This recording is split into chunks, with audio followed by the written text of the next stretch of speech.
new, and it is one of those things that sometimes you just have to go in game to really see. Top left-hand side of the map, our blue Terran player in this best of 3 is going to be GuMiho from Storm Gaming. And he is playing against the red Protoss player to the bottom right from Root Gaming. It's herO. So these are the little blockers that we're talking about. By the way, I love the pink maps.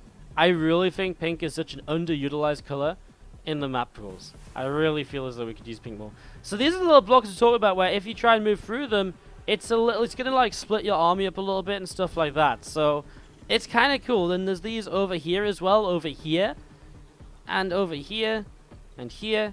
I'm not actually sure. So there must be some passages where you can bring obviously kind of larger armies through.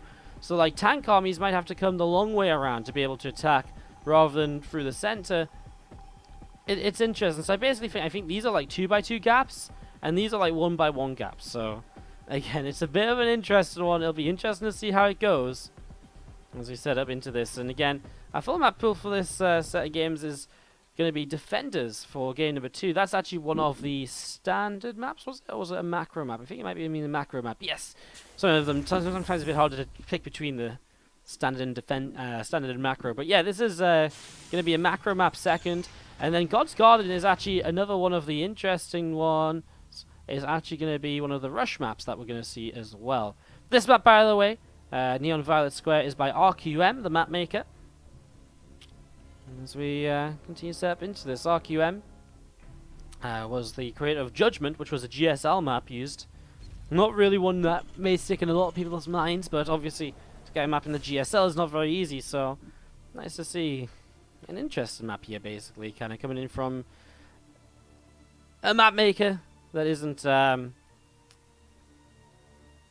you know, a map maker that isn't kind of super well. It's kind of weird. Like, I guess it's hard to say, like, you know, for a lot of us, like, map makers are just not really well known at all, right, in general, because, you know, apart from those that are very vocal a lot of the time, you know, even if, you know, even some of the, you know, best maps we've ever had, people don't really know who made the maps, right? So I guess the phrase of no map maker is kind of a tough one to get anyways. Anyways, we're going to see this pylon coming down here.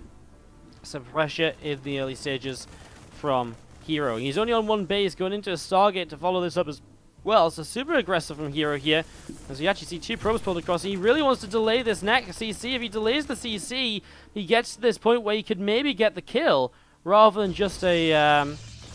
oh, the SCV, the Reaper, the Zealot. Oh my god, what's happening? Obviously, the SCV wants to get back onto it. He will get back onto it. He's going to go the Marine. Oh, the SCV get to the other side. No! 71 over 71. And that is problematic because he's not going to be able to come down here for a while to get that continued to build. That's actually kind of crazy. This really heated up very quickly here. There's going to be another overcharge available. Obviously, an SCV wants to try and move down to maybe try and finish this. 71 over 71, man. That's so close to finishing here as GuMiho. I think he just goes and just has to try and fight this. Or what does he do? He'll maybe try and force it. He has to cancel the Nexus. Or the CC. Wow. Obviously, that's a huge difference right here. It's a huge difference right here. It's going to be seeing Nexus down to the low ground. So Nexus down to the low ground. I mean, GuMiho comes across, but there's an Adept here too. An Oracle on the way up in the main already. The first Oracle across the map, though. I mean, again, because it's a late Nexus, GuMiho can get away with a later expansion of his own. But this has already been a bit interesting. You'll see, you know, first CC first down in the... Oh, CC now down in the main base. So he gets that set up and ready to go.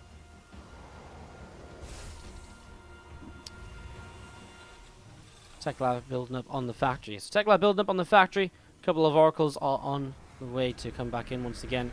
And to do a little bit more damage again. Just that turret here, and as the Cyclones are locked on, that will be one Oracle picked up right away. So that's a nice little kill. And again, just going to be seeing the Probe, Mothership Core, and the Zealot moving back in towards the main base. 2 Cyclones again in the medevac, going to move on down towards the center and towards the bottom right. Again, a couple of gates just on the way from here. He's got a Twilight Cancel down as well, ready to transition here. As Marine's able to push that Oracle away. I do like the 2 Cyclones in the medevac. It's the sort of pressure that can get a lot done. Cyclones are so powerful in this early stage of the game. They really can do a lot of damage very quickly. So, see what they do here as they come down towards that lower right side. A Pylon coming up to the left side as well.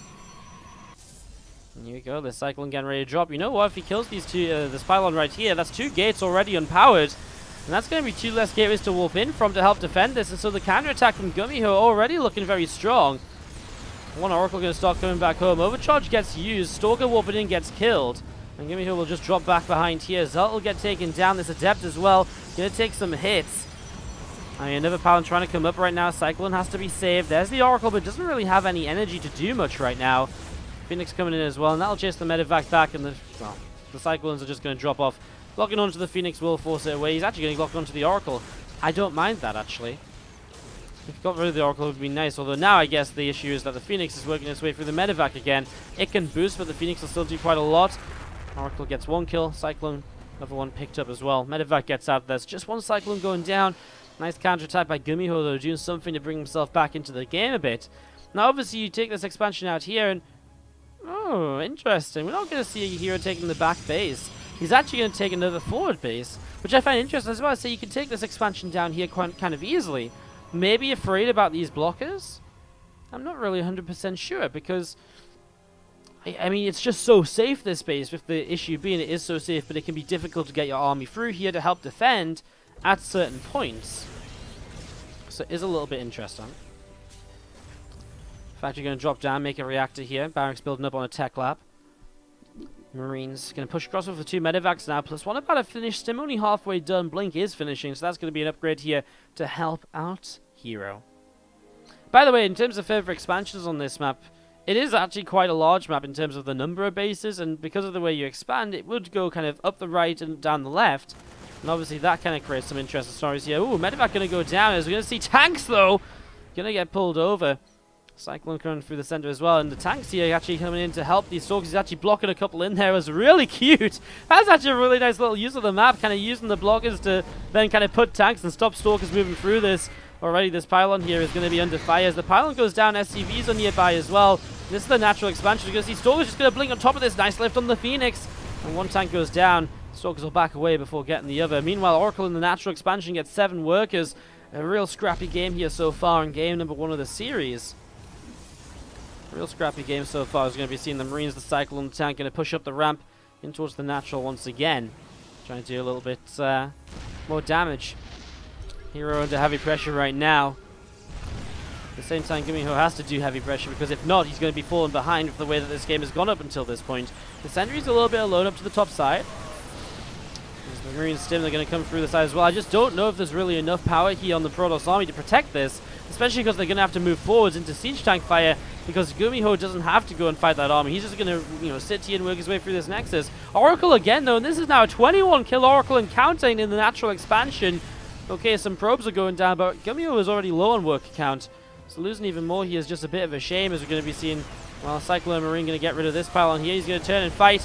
Sentry's going to go down quickly, blinking forwards with these Stalkers, but now he's not going to be able to use the blink defensively. Without being able to use the blink defensively, it takes away a lot of what he can actually get done here. Probes having to be pulled in to save the day as well.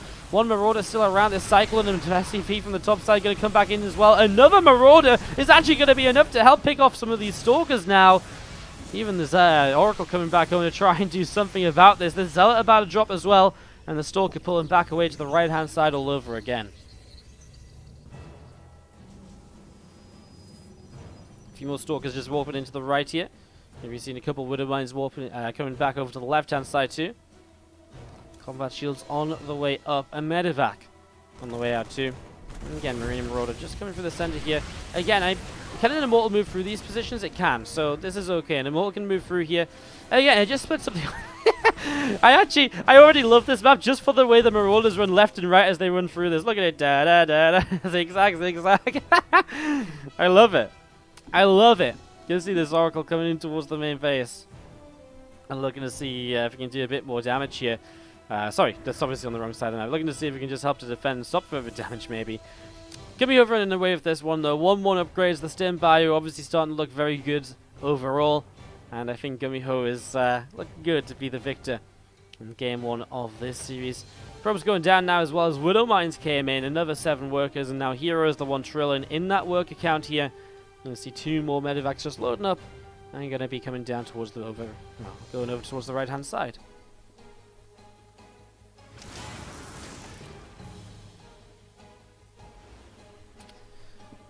Back to the right again, and Stalkers do trying to push up here. Marines and Marauders unloading to push down the right.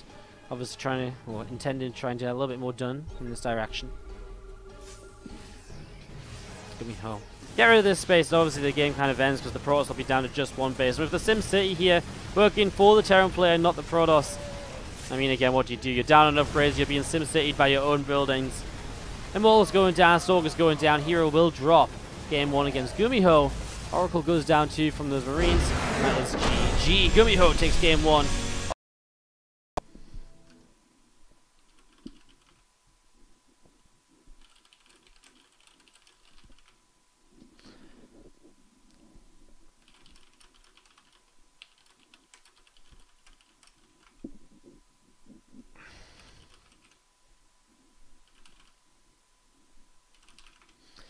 Alright.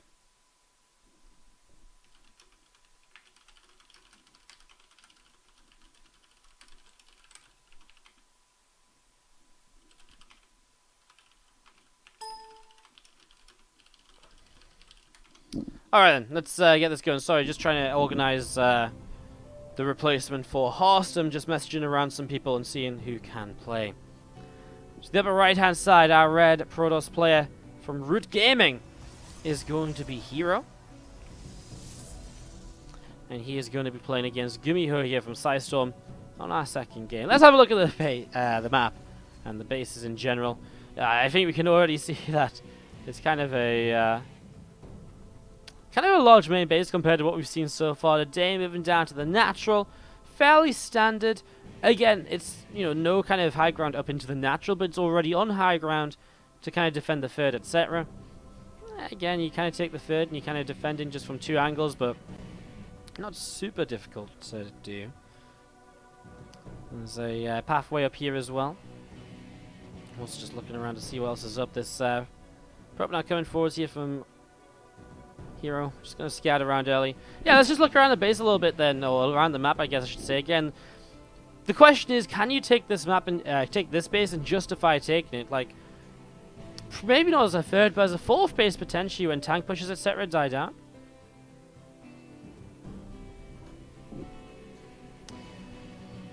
Factory on the way up here from GuMiho. And this is initial build. I mean, both players here, it's a macro focus map, right? And so they're just expanding as normal. herO moving away from that one base play which he had going for himself in the second game. Yeah, it's interesting, this map. I kind of, again, like, this was one of my maps which I actually kind of liked a bit more as I looked at it a bit longer. But I was still really questioning the space, but actually seeing it a bit more kind of in-game again, it really is one of these things where, yes, this base is abusable, Liberators are going to be good in this base, etc., but I don't think it's impossible to take. And again, you've got choices as to where else you expand on the map, and again, it's kind of a fairly narrow center, but a lot of different ways you can move through the center. You can go up and down in a couple of different ways, you can loop way around the top. Let's see how it plays out. Let's see how it plays out. Is this beach map? Yeah, it's got a paddling pool, right? It's kind of beachy. It's kind of beachy in the center, I guess. Setting up here, a couple of adepts.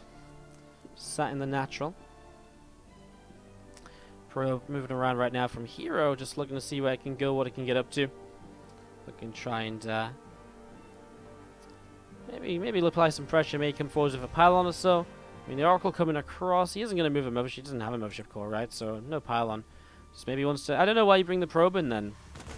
Like, what do you gain by running the probe? And I guess you maybe draw the Marines out a little bit. Maybe going to come in and finish that probe. Oracle is here, I guess, just trying to draw the Marines a bit out of position. Oracle will fly in 1-2 SCVs right away. Enough Marines to push it back. 3 SCVs going down. Not major damage done. And just herO again, a little bit of something for investing into the Oracle in the early stages. Phoenix on the way up, continue to come out, and so herO going to play a Phoenix-based playstyle to follow this up with. Last night game we saw a couple of Phoenix to help out against those tanks. Not a lot though, and so I do question how many he's going to make here. Is he going to kind of go a bit more kind of mass Phoenix, or is he just going to play kind of a bit safer, you know, is he just going to kind of transition and just have a couple to help with a couple of early pushes, but not much past that. Oracle flying around here still, Stimpack on the way up, and an Engineering Bay 2 for GuMiho. on the way down. Revelation does get dropped on these production structures. And again, the Oracle just coming back in towards the center. Reaper moving around too. 2 Adepts are going to be able to pick away at it. And Reaper does take a little bit of damage right there, now hopping up in towards the main base. These Adepts going to continue chasing. It will be a kill on that Reaper. So Reaper going down. His extra gates come up. We'll see what he wants to do. I mean, he is setting up into the 3rd Nexus, right? As he does go down to the south side. So again, just expanding downwards for now. And again, from here, where do you keep on expanding? Do you expand down here? Do you expand way down here, which is a bit more out of the way? But I think you kind of expand down here. It kind of is my kind of initial thought. Liberator is kind of powerful from this high ground as well, though. We'll see if we get to 4 bases. For now, GuMiho has a bit of a tank push getting set to go. He has Stim Pack finishing up as well. A build that Innovation was trying to use in the GSL finals earlier today, but actually got his Stim Pack killed in the process by Oracles of SOS. So that was a pretty crazy game.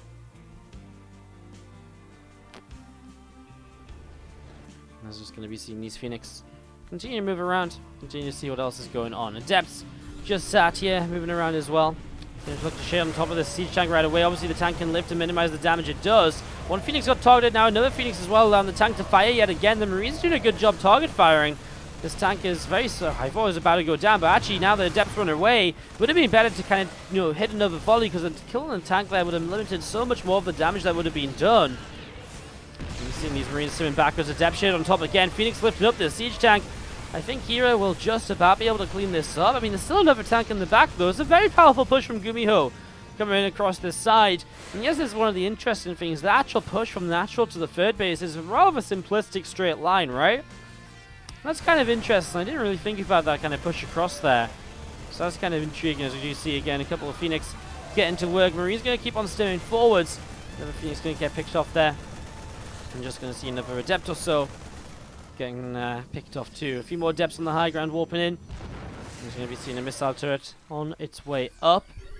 Some more of these Adepts going to shade on forwards. And again, some Marines just sat here for GuMiho. Going to look to keep on fighting. As you're going to see the Phoenix lifting up this siege tank once again. Now, will be targeted down. I mean, herO really is just having a tough time to deal with this.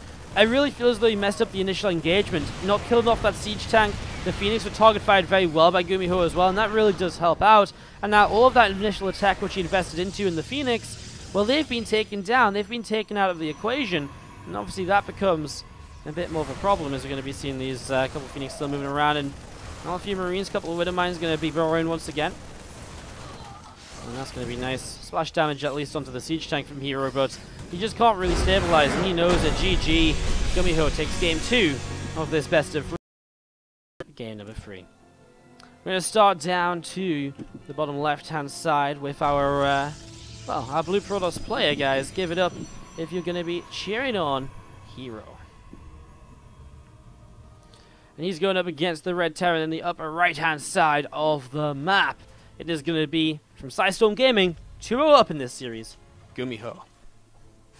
Aggressive pushes, giving GuMiho advantages. Obviously, kind of held off the push from herO in game number 1. Interested to see what game number 3 now will bring us. On God's Garden, a map by Ezael. And this is a very interesting map. I'm just going to double check it is by Ezael. Sorry, I'm almost certain it is. I just want to doubt myself and make sure I'm not making any mistakes and messing up the map maker's name. Yes, it's by Ezael. Just to quickly go through the info given about this map on the TL thread. A 5-lane map, so basically you got this right-hand side, the kind of right, center, center left, and far left. And it goes from top to bottom on each side. Obviously, a lot of the defining features on this map are going to be the ramps. So a lot of the ramps are going to be kind of defining, and that will create a lot of the interesting part of this game. This is actually submitted as a rush map, so it is meant to be small. It is meant to be played somewhat aggressively. Narrow sized corridor in the middle of the map that allows a very short rush distance. A couple of rock towers that can be destroyed to seal off the central path, which is here, of course. So later, immediately you can't be aggressive, but a bit later on you can make it a bit safer for yourself for a while, forcing players to go kind of around a little bit more and so on, etc. And every ramp is actually angled at 60 degrees instead of 45 degrees, apart from the main and natural, which is obviously apparently worth mentioning. And the cooling towers will block the middle platforms down. Yes, we mentioned that. So that's the current situation. And that is the map by Ezael. Let's just take a look around here as the early game will be, again, one base Stargate by herO. So we're going to have to get into some action But before we do, the main base fairly kind of normal. The interesting thing about the main is obviously it has a base kind of behind it, but that base very hard to get to and to actually defend. So it's going to be interesting to see how that plays out at any point. Natural is fairly standard as you come down into it. I feel this area is kind of intriguing. So many kind of, a big central area which leads up into different maps. It's very intriguing, different kind of areas of the map. It's very intriguing. Obviously, a third base will generally be taken there. Could be taken over here, perhaps, depending on how you want to play. I think you may mostly take the third base here, though. And then, of course, you have the different pathways to push down and all the rest of it. And yeah, it's intriguing. What I like about it is, while, you kind of limit yourself to certain pathways when you move, there is ways to change onto other pathways around the map. These rocks, especially as they go down, you can relocate a little bit more easily. And from the map goes from kind of being a very simple kind of, you push up and down into suddenly you can explore more of the map as you take down those rocks as the game moves on. Looks like a Warcraft 3 map. You know what, I've never played Warcraft 3, but the kind of the tile set and the kind of decoration, for some reason, it really is weird. It did make me think a little bit about that. Anyways, let's see how this is going to go. As we see the Cyclone on the way up from GuMiho. Just setting up in towards this Oracle. On the way towards the upper right to see what's up as well. By the way, thank you, Dovenwolf, for the Cheer 100 a bit earlier on, and Oki222 for the resub. I think that came in quite a while ago, but I got so caught up in other things, guys. Sorry, I've been a bit stressed out trying to replace the player. Trying to replace Hearthstone today, so sorry for that. Do apologize. We see this Oracle going to get to work on the Mule. So Oracle getting to work on the Mule. We're just going to be seeing these Marines going to be taking some damage as well. This is nice. Again, little bits and pieces of damage just as GuMiho tries to get himself back into position to keep on fighting against this. This Phoenix, another one, continue to come on out. Continue to step into this. Twilight Council and the Forge coming on down. Again, guys, we're playing the third map of this series because we're not really playing best of threes. We're playing 3 games between each player. It's a round robin based on map score where every player plays each other player on all 3 maps. If y'all just joined us, by the way, it's the second series of the day. We had a little bit of a late start, but after this, after GuMiho versus herO, we will be going into GuMiho versus Optimus, who is coming in to replace Hearthstone today. Then we'll have GuMiho versus Sue, and then we're going to have, we'll have GuMiho versus Sue, and then we'll have herO versus Optimus, and Sue versus Optimus in some order. I'm not exactly sure what the exact order is going to be right now, but I'm sure we'll figure it out as we go. Does the base have reduced minerals? No, none of the bases have reduced minerals here. They're all 900, 1500, nothing crazy about it. It's just, this base actually may have more minerals, right? It actually looks like a lot of chunky patches, so maybe that's a benefit of taking the base elsewhere. I'm actually not sure about that. Yeah, these right-hand bases, while harder to hold, might give you a bit more benefit, because if you can hold them, they seem to be chunky, but it might just be the design of the minerals. These ones are definitely the normal ones in the first main, and main natural and third, though. 5 extra gates on the way up. herO going to play aggressive here. With 5 extra gates coming on into play, it's going to be a very aggressive push up towards the upper side.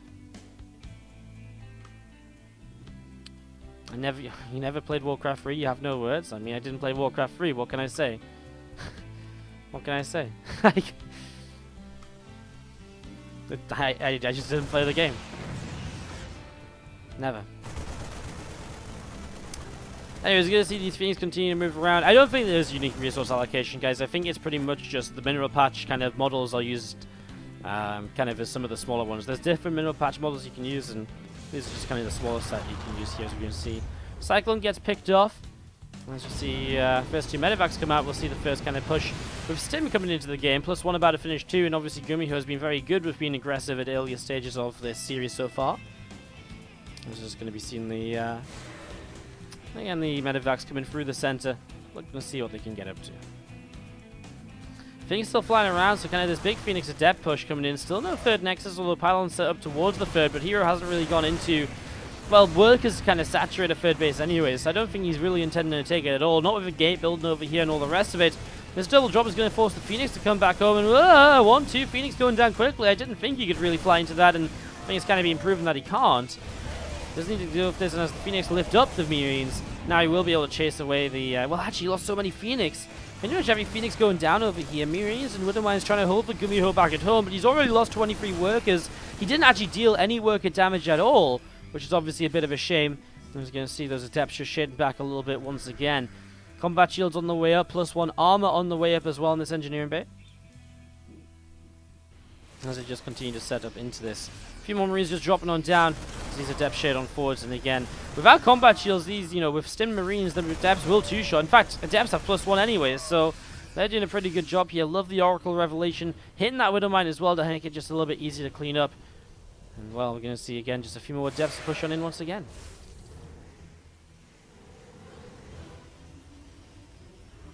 Jumping on top of this, we are just going to be seeing, well, the Widow Mine gets to go off, but Marines go down. GG from GuMiho, and herO will take the third game of this series. A fairly fast series, actually. A lot of fast, aggressive games. Again, a bit of a shame not to see kind of God's Garden play out of free bases. But again,